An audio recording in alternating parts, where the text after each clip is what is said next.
আজকালকার রিলেশনশিপগুলো খানিকটা সেই ম্যাগির মতন। ম্যাগির এটা যেরকম দেখেন 2 মিনিটে তৈরি হয়ে যাবে, সেরকম 2 মিনিটে তৈরি হয়ে যাবে, 2 মিনিটে ভেঙেও যায়। আসলে আজকালকার দিনে কেউ কিছু বলার আগে ভাবে না, কিছুটা সময় নেয় না, যে কাকে কি বলছি সেটাও ভেবে বলে না, কখন কি বলছি সেটাও ভেবে বলে না। লাভ ইউ বলতেও যেমন সময় নেয় না, আবার ব্রেকআপ বলতেও সময় নেয় না। সবকিছু যেন মন চাইলেই হয়ে গেল, 2 মিনিটেই হয়ে যাবে ম্যাগির মতন। আসলে কি লাইফটা তো সহজ?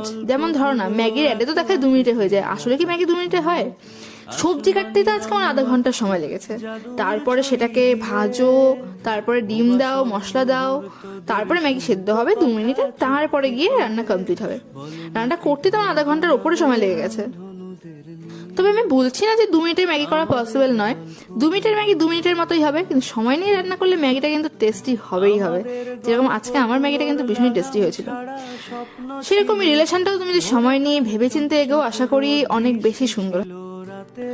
তো ম্যাগি রেসিপিও তোমাদের সাথে কি শেয়ার করব। ম্যাগি রেসিপি মোটামুটি সবাই জানো, সবার নিজস্ব কোনো না কোনো প্রসেস আছে, আর আজকে আমি কিভাবে বানিয়েছি সেটা তোমরা দেখেই নিয়েছো। আর যারা এভাবে ম্যাগি কখনো রান্না করোনি, করে খেতে পারো, আমার কিন্তু বেশ ভালো লাগে।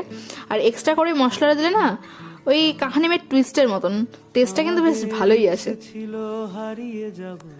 আর শীতকালে যে কোনো খাবার একটু স্প্রিং অনিয়ন আর ধনেপাতা না ছড়িয়ে দিলে ঠিক স্বাদটা যেন বাড়ে না। তো যাই হোক, আমার রান্না তো কমপ্লিট হয়ে গেল, চলো এবার টেস্ট করা যাক। গরম গরম শীতের সকালে ম্যাগি খেতে কিন্তু বেশ ভালো লাগে। ঠান্ডাটা কিন্তু আজকাল একটু ভালোই পড়েছে, সাথে ছিল একটা পেস্ট্রি রেড ভেলভেট, তো ওটাও নিয়ে নিলাম। আর এই স্মাইলটার মতন মুখে একটা স্মাইল নিয়ে ব্রেকফাস্টটা করে ফেললাম জমিয়ে। তো আজকে ভিডিওটা এইটুকুই। কি ভিডিওটা ভালো লাগলে যারা এখনো চ্যানেলটাকে সাবস্ক্রাইব করোনি, অবশ্যই সাবস্ক্রাইব করে দিও। দেখা হবে নেক্সট কোনো ভিডিওতে, ততক্ষণের জন্য টাটা।